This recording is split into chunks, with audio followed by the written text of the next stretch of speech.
Donc, pour moi, le cancer, comme Patricia vous a expliqué, le cancer, comme toute autre maladie, si vous avez une hygiène de vie stricte, vous pouvez éviter, par exemple, quelqu'un qui a déjà le cancer, pour que le cancer ne parte pas aux phases terminales, vous pouvez éviter en pratiquant une hygiène de vie saine. Et j'ai une hygiène de vie qu'on pratique avec Ada, et c'est une hygiène de vie qui est gratuite, qui ne coûte rien au marché, donc c'est de faire du jeûne. Donc nous on utilise beaucoup le jeûne. Donc il faut rester en jeûne. Donc on pratique, il y a le jeûne qu'on appelle le jeûne 16-8, où vous faites du 12-12, ou vous faites du 24. Donc ça dépend, mais avant de faire un jeûne, il faut d'abord voir avec votre médecin. Il ne faut pas entrer à faire le jeûne comme ça parce que peut-être votre organisme ne supporte pas. Donc on dit à chaque patient, soit diabétique ou quelqu'un qui a le cancer, de pratiquer du jeûne. Le jeûne, pourquoi le jeûne? Parce que ça marche dans beaucoup d'autres choses, pas que pour perdre du poids, mais pour les diabétiques et pour les patients qui ont du cancer. Donc, le jeûne 16-8, il faut rester. Pour quelqu'un qui a l'habitude de manger, grignoter, donc le jeûne 16-8, nous on conseille de commencer le matin. Tu peux à 10h du matin, tu peux manger du 10h jusqu'à 18h. Manger tout ce que vous voulez manger, mais évitez de manger les choses trop sucrées. Donc il faut manger beaucoup plus des aliments riches en fibres. Donc il faut manger de 10h à 18h, manger tout ce que vous voulez, mais pas des choses sucrées. Et essayez de boire beaucoup d'eau.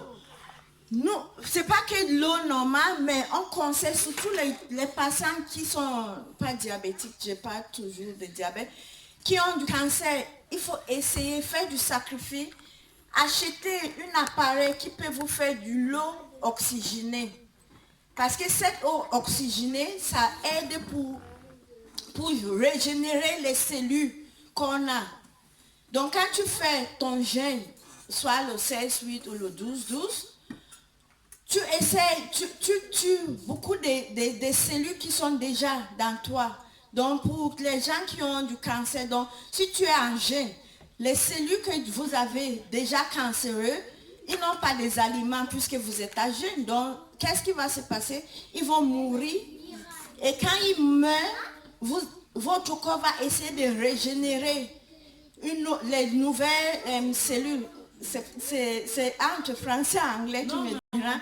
Donc votre corps va essayer de régénérer les nouvelles cellules, et eau oxygénée aide beaucoup à régénérer ces nouvelles cellules. Et quand vous avez tué avec votre gène les cellules qui étaient là, dans les cellules cancéreuses, et que vous essayez de maintenant prendre peut-être des aliments, comme on dit, des aliments riches en fibres, ou des aliments naturels comme le gingembre.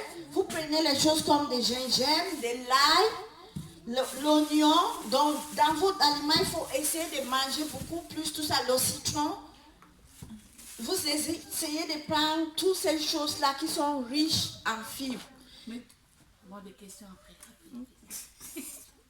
Donc, pratiquer, c'est moins cher et ça ne vous coûte rien de pratiquer le jeûne, parce que ça va vous aider beaucoup pour tuer toutes les cellules que vous avez sur vous. Et évitez, quand vous faites du jeûne, évitez tout ce qui est sucré. Parce que quand vous prenez des choses sucrées, le corps va stimuler l'insuline, et l'insuline, c'est là où les cellules cancéreuses mangent, comme elle vous a dit. Ils mangent beaucoup sur les choses sucrées. Donc, il faut éviter tout ce qui est sucré et faire. Si vous êtes quelqu'un qui peut tenir 24 heures de jeûne, pourquoi pas? Mais ça va vous aider. Ça va beaucoup vous aider, parce que quand vous êtes à jeûne, vous n'avez plus rien. Mais rester à jeûne, ça ne signifie pas qu'il ne faut pas manger. Hein. Il faut boire quoi? Du thé vert. Le thé vert a beaucoup de vertus et le thé vert est conseillé pour les patients qui ont du cancer. Il faut boire du thé vert sans sucre et l'eau. Pas l'eau normale, mais l'eau oxygénée. Ça va vous éviter de créer des métastases ou quoi. Ça va beaucoup vous aider et ça va vous rester, si le médecin, comme il dit, il peut vous dire, ah, vous avez que 5 ans à vie, mais avec cette rythme de vie, vous pouvez vivre plus longtemps. J'ai un membre de ADA qui est en Angleterre, une jeune fille de 25 ans qui a le cancer, qui était déprimée parce que le médecin lui disait à chaque fois que avec votre cancer, vous n'allez pas loin. Donc, elle était vraiment déprimée. Donc, elle a essayé de faire un travail, de faire de la méditation et essayer de manger maintenant tout ce qui est riche en fibres et elle fait du jeûne. Et ça l'a aidé. Et là, elle est en train de créer son propre association pour sensibiliser les gens. Parce qu'elle-même, elle sort. Elle a vécu elle-même ce qu'elle fait maintenant. Elle a vu que ça lui fait du bien, pas ce qu'on lui donnait des médicaments et tout. On ne refuse pas qu'elle ne prenne pas de médicaments, mais sache que il y a des choses naturelles que tu peux faire pour te guérir. Donc les patients qui ont le cancer, on va vous dire, on va vous faire du chimio, on va vous faire ça, on va vous faire, sans vous faire, parce qu'il faut vendre.